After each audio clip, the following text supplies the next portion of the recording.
Ils riaient en silence, parfois à voix basse, parfois en face de lui. On disait qu'un sniper n'a pas le droit à l'erreur.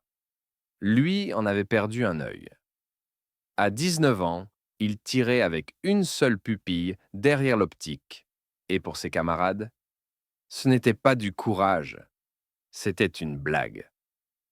Un jeune borgne dans une unité de tireurs d'élite, presque une plaisanterie militaire. Pourtant, un matin d'hiver, quand une section allemande tenta de percer la ligne, ils comprirent, trop tard, que c'est souvent celui, que personne ne prend au sérieux, qui porte le dernier chant. Janvier 1944, quelque part près de Colmar.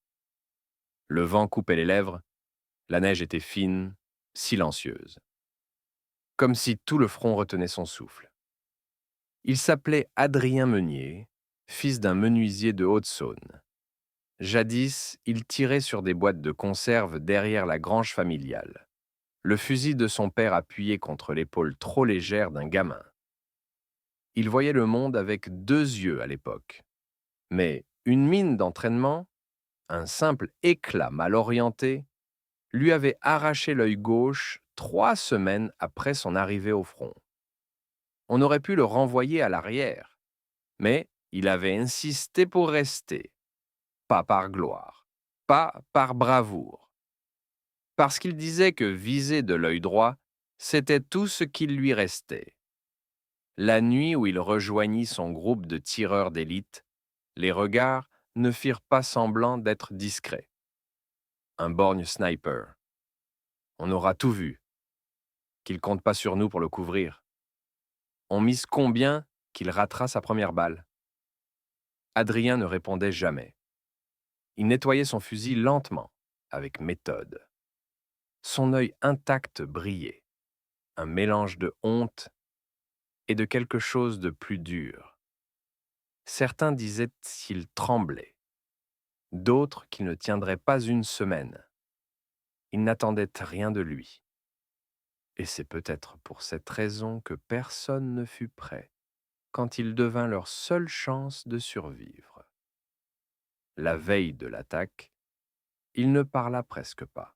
Assis près du poêle qui peinait à chauffer la baraque, Adrien passait un chiffon sur le bois clair de sa MAS-36 modifiée, comme on caresse une relique, comme si ce morceau d'acier était la seule chose au monde qui ne l'avait jamais trahi. Les autres jouaient aux cartes, plaisantaient, et de temps en temps un regard glissait vers lui entre moquerie et pitié mal dissimulée. Il croit qu'il va faire quoi si ça chauffe? Visé avec son œil en moins, il ne répliqua pas. Personne ne savait qu'il s'entraînait la nuit, seul dans le froid, à reconnaître une tête à 400 mètres sous la lumière d'une fusée éclairante. Son monde ne comptait plus qu'une ligne fine, le fil de sa lunette. L'aube du 3 février. On ne l'oublie jamais. L'odeur du matin avant une offensive. Pas de parole, pas de mouvement inutile. Juste ce silence lourd, presque humain, comme si lui aussi savait ce qui allait arriver. À 05h12, une fusée allemande éclaira le bois en face. Une lumière blanche cruelle qui transformait la neige en verre brisé. Puis, un bruit, un seul. Le crissement d'un pas, puis 2, puis 20, puis 100. La 5e compagnie allemande avançait en tirailleur, déjà proche des lignes françaises. S'ils passaient cette crête, l'arrière serait ouvert. Ils auraient ta route. Le régiment tomberait. Le capitaine hurla « Mitrailleuse en joue! Artilleurs prêts! Snipers en hauteur !» Tous montèrent en position. Tous, sauf Adrien. Il resta immobile, debout, respirant lentement. L'œil droit collé à la lunette, l'œil mort invisible sous un bandeau gris. Il vit ce que les autres ne voyaient pas. Un groupe de sous-officiers se déplaçant plus vite que les autres, cartes pliées dans une main, jumelles dans l'autre, la tête de pont, 600 mètres devant. S'il les laissait approcher, tout serait fini. Il n'avait pas le droit à une erreur, Surtout pas lui. Il expira. Une fois, doucement, comme on soufflerait la buée d'un miroir. Puis il tira. Crotte. Le premier Allemand s'écroula sans bruit, puis le deuxième, puis le troisième. Des chutes rapides, presque propres, comme si quelqu'un effaçait des silhouettes à la gomme. Quelqu'un derrière murmura, incrédule, « Ah, c'est lui !» Personne ne riait. Plus maintenant. Ce qui frappa d'abord Adrien, ce ne fut pas le bruit. Ce fut l'ordre dans le chaos d'en face. À travers sa lunette, le monde se réduisait à un cercle étroit, bordé de noir. Plus de forêt, plus de compagnie, plus de peur. Seulement des formes qui avançaient, tête rentrée dans les épaules, casque bas, fusil serré. Les premières qu'il abattit n'étaient pas choisies au hasard. C'étaient les hommes qui poussaient les autres. Ceux qui se retournaient le plus souvent, bras tendus, indiquant des directions. Des caporaux, des sergents. Les petits nœuds qui tiennent un assaut en un seul fil. Ils tombèrent d'un coup sec, comme si on avait tiré le sol sous leurs pieds. Un genou, les mains ouvertes, puis plus rien. Les officiers français, trop occupés à hurler des ordres, ne voyaient pas encore ce travail souterrain. Mais les Allemands, eux, commencèrent à ralentir. Le tir d'Adrien était étrange à regarder, si quelqu'un avait pris le temps de l'observer. Il ne bougeait presque pas. Son corps restait immobile, comme un vieux tronc. Seul l'index respirait. Il tirait, se reculait juste assez pour manœuvrer la culasse, réengageait une cartouche d'un geste bref, et revenait dans la lunette comme si rien d'autre n'existait. Pas de juron, pas de bravade, pas d'exclamation. Il était à sa place, comme à la grange, adossé au mur, avec pour seule différence l'odeur de poudre et la neige qui collait aux bottes. La MS-36 avec lunettes n'était pas l'arme la plus rapide du monde. Mais dans ses mains d'un seul œil, elle devenait une sorte de métronome. Tir, rechargement, inspiration, tir. Un rythme simple, presque calme, au milieu des explosions et des cris. Is. En bas, la ligne d'infanterie française commençait à comprendre que quelque chose clochait en face. L'attaque allemande avait démarré avec cette assurance brutale qu'on reconnaît immédiatement. Fusées éclairantes, premières rafales à l'aveugle, progression posée, confiante. Et puis, d'un coup, ce n'était plus une avance. C'était une marche hachée, hésitante.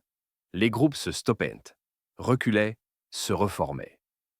Les hommes se plaquaient au sol, sans qu'aucun obus n'explose près d'eux. Il n'y avait qu'un seul bruit précis qui revenait comme un tic-tac au milieu du vacarme. Un claquement sec. Toujours le même. Toujours isolé. Un tir de fusil. Un seul. Adrien ne comptait pas vraiment. Ce n'est qu'après qu'il réalisa. Le quatrième homme qu'il fit tomber portait une carte dans la main gauche, coincée contre sa poitrine. Il l'aperçut à travers sa lunette un dixième de seconde avant d'appuyer. Le cinquième tenait une radio. Il ne vit que l'antenne qui dépassait de son dos, mais c'était suffisant. Le sixième avait un brassard différent, une silhouette plus raide. Officier. Il disparut comme les autres. À chaque impact, la vague en face se creusait d'un trou invisible. Un trou de commandement. Le bruit que la compagnie allemande faisait en avançant se modifia. Ce n'était plus un froissement continu. C'était en des paquets séparés, des hésitations, des arrêts brutaux.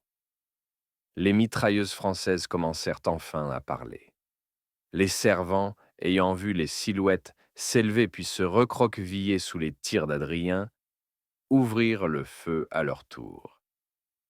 Mais c'était lui qui avait donné la cadence.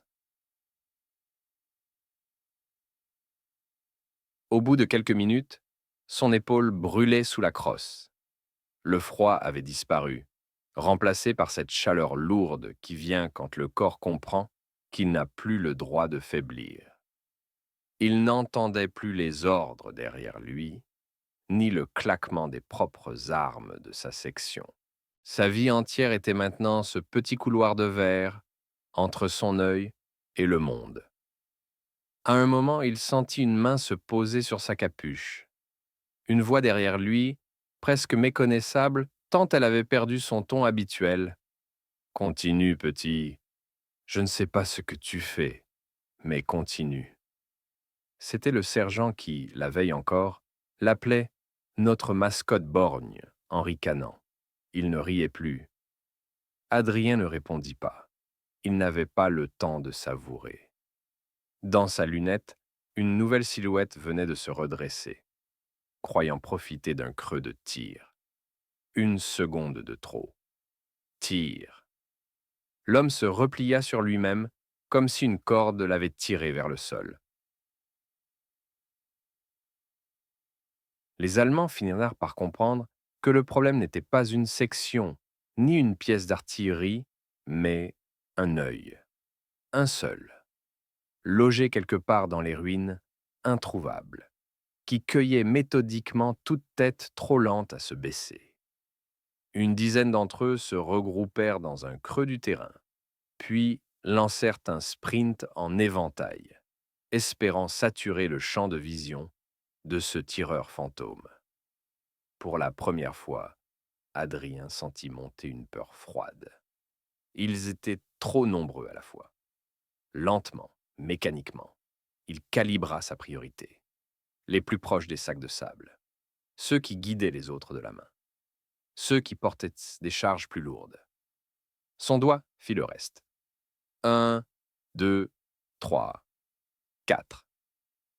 Il sentit presque l'instant où la tentative collective se brisa, car le mouvement se transforma en chute, en glissade, en retour au sol. Les survivants se ratatinèrent, terrés, leurs casques désormais collés à la neige. Quand il atteint le 15e homme, son épaule était engourdie. La culasse commençait à chauffer. La neige autour de lui était criblée de douilles, comme un champ de petites capsules laiton. Pour la première fois, il leva la tête une demi-seconde hors de la lunette. En bas, le front français tenait. Mieux encore, il respirait. Les hommes qui, quelques minutes plus tôt, se terraient dans les tranchées, se redressaient, reprenaient du terrain, lançaient même de courtes contre-attaques vers les haies. On aurait presque dit que le courage était revenu d'un seul côté de la ligne. Le capitaine, lui, avait les yeux fixés, non pas sur l'ennemi, mais sur la silhouette allongée en haut du talus, cette forme mince collée à son fusil, immobile comme une pierre. Il savait d'où venait le changement. Puis vint le moment où Adrien sentit quelque chose qui n'avait rien de militaire. Ce n'était pas une analyse, pas une décision d'officier. C'était un instinct pur et simple. Il ne fallait pas que quelqu'un passe, pas un seul. Dans sa lunette, un Allemand se leva, non pas pour attaquer, mais pour reculer. On voyait dans son épaule la fatigue, dans ses gestes la confusion. Adrien hésita. Un battement de cœur. Puis il pressa la détente. Ce tir-là, il s'en souviendrait plus tard. Pas parce que la cible était différente, mais parce qu'à cet instant, il comprit que ce qu'il faisait n'était plus seulement de la guerre. C'était un poids qu'il porterait après. Il atteignit le 20e homme quelques minutes plus tard. Pas dans une rafale héroïque, pas dans un spectacle de cinéma. Juste un tir de plus. Une silhouette de plus qui s'efface. Une avancée de plus qui n'aura pas lieu. Quand il réalisa le nombre de douilles à ses pieds, ce fut presque avec surprise. Comme si quelqu'un d'autre avait tiré à sa place. Derrière lui, le sergent dit d'une voix basse, presque respectueuse, « 20. Je crois qu'il vient d'en faire 20. le borgne. Mais Adrien ne comptait déjà plus. L'assaut venait de mourir dans la neige. C'était tout ce qui importait. Lorsque les derniers coups de feu cessèrent, le monde sembla s'éteindre d'un seul souffle. Plus de cris, plus de rafales, plus de silhouettes bondissant hors des haies. Juste cette chape de calme après la tempête. Un calme qui n'apaise rien, mais qui révèle tout. Adrien resta quelques minutes immobile, le fusil encore épaulé. Il cherchait un dernier mouvement, un dernier casque, une ultime erreur à corriger. Mais le front était redevenu blanc, lisse, refroidi. Seulement des formes étendues dans la neige, petites, noires, comme si quelqu'un avait renversé de l'encre sur un drap. Ses doigts tremblaient enfin, maintenant que tout était fini. Il retira sa joue de la crosse, respira un air qui brûlait comme s'il sortait d'un four, et essuya de sa manche la lunette où s'étaient formées des gouttelettes de givre. En bas, les pas s'approchaient. D'abord prudents, puis plus assurés. Ceux qui, une heure plus tôt, détournaient le regard en le croisant près du feu, montaient maintenant vers lui comme vers un mirage. Le premier à atteindre la butte fut le sergent Lemoine. Grand, râblé, la moustache givrée par le froid et l'effort. Il ne dit rien tout de suite. Il le regarda, simplement. Longtemps. Ce regard-là n'avait plus rien du ricanement de la veille. Puis, il posa une main lourde sur son épaule. Pas comme on félicite, mais comme on reconnaît. T'as tenu la ligne, Adrien. On l'a tous vu. La voix était basse, presque rauque. Sans toi, ils étaient sur nous. Derrière arrivaient d'autres silhouettes. Leurs bottes brisaient lentement la croûte de glace. Certains avaient encore les mains tremblantes autour du fusil. D'autres portaient des pansements sommaires. Mais tous s'arrêtaient devant lui, dans un demi-cercle maladroit. Il sentit une gêne monter. Il aurait préféré qu'on le laisse reprendre son souffle, qu'on le laisse redevenir invisible. Parce que c'était ça, au fond. Il avait vécu toute sa vie dans le coin d'un cadre, dans la marge, à droite du viseur. On l'y avait mis, et il avait fini par s'y installer de lui-même. Et voilà qu'on le ramenait brusquement au centre. Le capitaine arriva le dernier. Son manteau usé battait légèrement au vent, comme si même le tissu hésitait à rompre le silence. Il tenait quelque chose dans la main, une balle non tirée, ramassée près du poste de tir d'Adrien. La dernière peut-être. Il la tourna entre ses doigts, sans un mot, puis la posa dans la paume du garçon. « Tu sais ce que ça veut dire ?» Adrien haussa les épaules, encore essoufflé. « Rien. Sauf qu'il m'en restait une. » Le capitaine secoua la tête. « Non. » Sa voix était calme, presque douce. « Ça veut dire que tu t'es arrêté quand il fallait. Pas avant. Pas après. » Il désigna la plaine blanche en contrebas, les corps espacés, comme alignés par une règle invisible. Tu as choisi tes cibles. Tu as retiré le commandement, les radios, les coureurs. Pas un tir inutile, pas une balle perdue. On n'en connaît pas trois comme ça dans tout le régiment. Adrien voulut protester. Il n'avait pas pensé ni calculé. Il avait vu, il avait senti, il avait tiré. Comme un chasseur plus que comme un soldat. Mais les mots restèrent coincés dans sa gorge. Ce qui s'imposait à lui n'était pas la fierté. C'était l'étrange poids du résultat. 20 hommes. 20. Ce n'était au plus des silhouettes. Ce n'était plus des cibles. C'étaient des existences effacées de sa lunette aussi facilement qu'elle s'y était en dessinée. Et maintenant qu'il n'avait plus l'œil rivé à l'optique, elles revenaient par vagues. Pas comme des ennemis, comme des visages potentiels. Il recula d'un pas comme si la neige s'était soudain faite trop fine sous lui. Le capitaine le retint par le bras, doucement. Écoute-moi bien, Meunier. Chaque mot tombait comme un clou qu'on enfonce lentement. Aucun d'eux n'aurait reculé si tu n'avais rien fait. Tu n'as pas pris 20 vies. Tu en as empêché 200 d'être fauchés ici. Il désigna les hommes derrière lui, les tranchées, le drapeau plié contre un sac de sable. Tu nous as gardés debout. Adrien cligna de son unique œil, comme si la neige avait soudain brillé trop fort. Alors, seulement alors, les mains se tendirent vers lui. Pas pour le féliciter, pas pour applaudir, mais pour le toucher, l'épaule, le bras, la manche, comme pour vérifier qu'il était réel. La veille encore, il était le borgne, une blague, un pari perdu de la vie. Ce matin-là, il devint un repère, non pas un héros tonitruant, un point fixe, un œil qui voit quand les autres tremblent. Les jours suivants, tout continua comme si de rien n'était. C'est ce que la guerre sait faire de mieux. Avaler l'extraordinaire, le digérer et reprendre son rythme brutalement normal. On ne parla pas officiellement de ce qui s'était passé. Aucun ordre du jour. Pas de discours aligné devant le drapeau. Mais quelque chose avait changé, et Adrien fut le dernier à s'en rendre compte.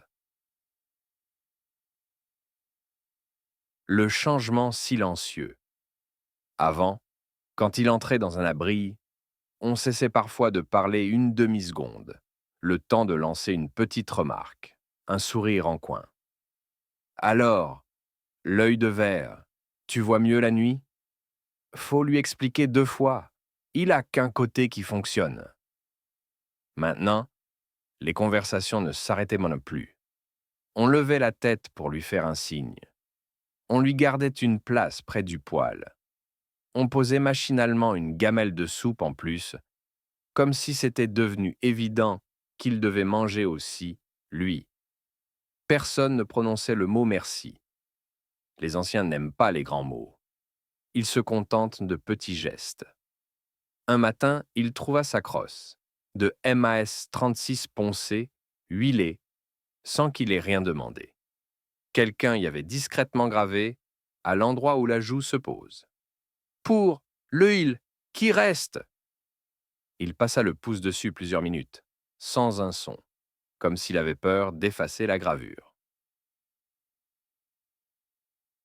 L'officier et le rapport. Quelques jours plus tard, on le convoqua à l'abri qui servait de PC de compagnie. Le capitaine était assis à une table encombrée de cartes, de tasses vides, de rapports griffonnés. L'odeur de tabac froid et de papier humide saturait l'air. Il ne se leva pas. Il fit seulement un geste vers une chaise. « Assieds-toi, Meunier !» Sur la table, un document attendait. Adrien reconnut la forme d'un rapport officiel. Phrases sèches, lignes numérotées, cases à remplir. Le capitaine posa son doigt dessus. Voilà ce qui va rester de toi dans les archives, si on ne fait rien. Il lut à voix haute, sans affectation. Le feu précis de nos tireurs a contribué à briser l'attaque ennemie sur notre front. Il leva les yeux. Tu entends? Nos tireurs. Pas un nom, pas un chiffre. Rien. On dirait que tout le monde a fait un peu quelque chose. Et c'est plus confortable comme ça. Adrien haussa les épaules. C'est normal, non? Non, répondit le capitaine sèchement. Puis, plus doucement, pas cette fois.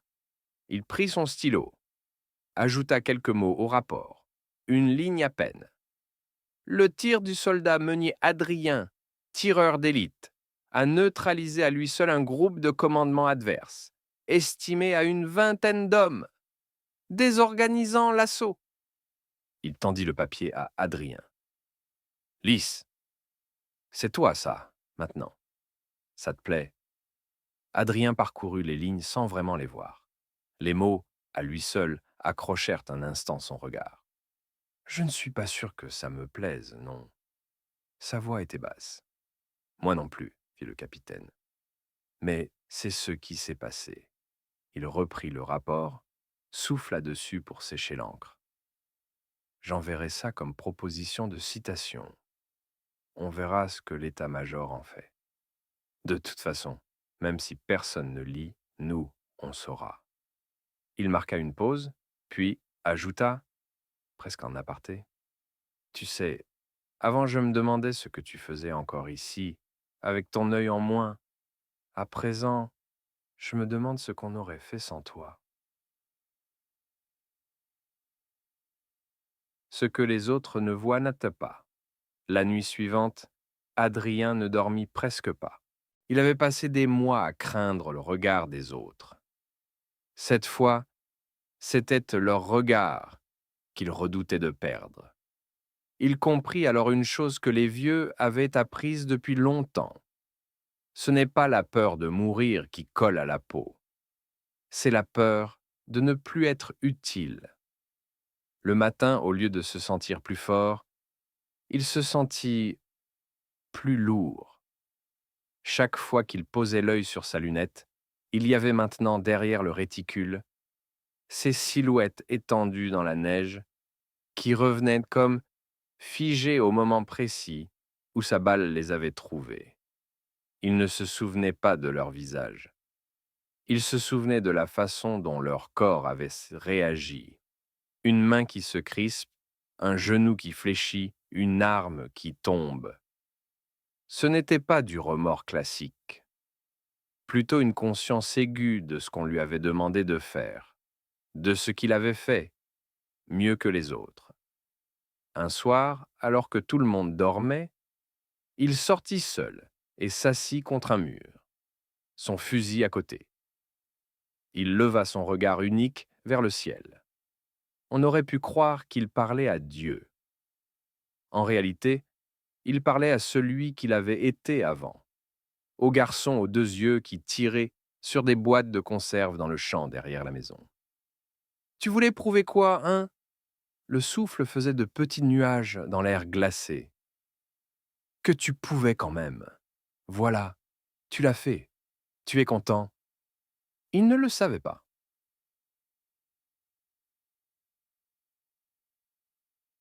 Après la guerre, les années passèrent. La ligne de Colmar devint un chapitre dans les livres. Les noms de bataille remplacèrent les noms des hommes. Adrien, lui, rentra dans son village. Son père ne dit pas grand-chose. Il posa seulement la main sur son épaule, le même geste que le sergent Lemoine sur la butte. On lui proposa de rester dans l'armée. Il refusa. Il choisit un métier où l'on vise autrement, garde forestier. Les arbres ne tirent pas en retour. Ils ne hurlent pas quand ils tombent. Pendant longtemps, personne ne sut vraiment ce qu'il avait fait pendant la guerre. Au café du bourg, il était l'ancien qui voit encore loin malgré son œil en moins. On le taquinait gentiment, sans imaginer une seconde qu'à travers ce seul œil, il avait un jour suivi 20 hommes jusqu'à leur dernière seconde. Ce n'est que, bien plus tard, à un repas d'anciens combattants, qu'un officier maintenant à la retraite lut à haute voix un extrait d'historique régimentaire. On y parlait d'un tireur d'élite borgne qui, en février 1944, avait brisé par son feu précis une attaque ennemie, neutralisant une vingtaine d'hommes clés. Les conversations s'étaient arrêtées. On s'était tourné vers lui. « C'était toi, ça, non ?» demanda quelqu'un. Il avait hésité une seconde, puis hoché la tête. « Oui, mais ce n'est pas si extraordinaire. J'étais là-haut. Eux, en bas. J'ai juste vu avant les autres. » Un vieil homme à côté de lui, qui avait été simple fantassin dans sa compagnie, posa son verre avec un bruit sec. « Non, Adrien. Nous, en bas, on regardait la mort d'en face. Toi, tu l'as regardé une personne à la fois. » Cette phrase-là lui resta plus que toutes les citations. La morale que personne n'écrit dans les manuels, dans les livres, on ne retient souvent qu'une chose. Il se moquait du tireur borgne. Jusqu'à ses 20 tirs, 20 cibles atteintes. C'est propre, net, efficace. On dirait presque le titre d'un chapitre. Mais la vérité est plus rugueuse. Ils se moquaient de lui parce qu'il leur renvoyait leur propre peur, celle de devenir un jour diminué, celle de ne plus être à la hauteur. Ils le jugeaient sur ce qu'il avait perdu, pas sur ce qu'il lui restait. Et le jour où tout a basculé, ce n'est pas parce qu'il avait un don surnaturel ou qu'il était un héros né. C'est parce qu'il savait regarder là où les autres ne regardaient plus. Parce qu'il avait passé des années à vivre avec un défaut et que ce défaut l'avait obligé à se concentrer comme personne. Un œil en moins, mais une ligne de mire plus étroite, plus exigeante. Au fond, cette histoire raconte deux choses simples. Ceux qu'on prend pour des poids morts sont parfois ceux qui, au moment critique, tiennent tout l'édifice. Et ceux qui rient le plus fort oublient souvent que la guerre, comme la vie, finit toujours par demander des comptes à tout le monde. Si cette histoire t'a touché, si elle t'a rappelé un parent, un grand-père, quelqu'un dont on se moquait avant de comprendre, alors sur ta chaîne, à la fin de la voix off, voici le mot suivant. Abonnez-vous pour d'autres histoires comme celle d'Adrien, des vies discrètes qui, un jour, ont empêché tout de s'effondrer.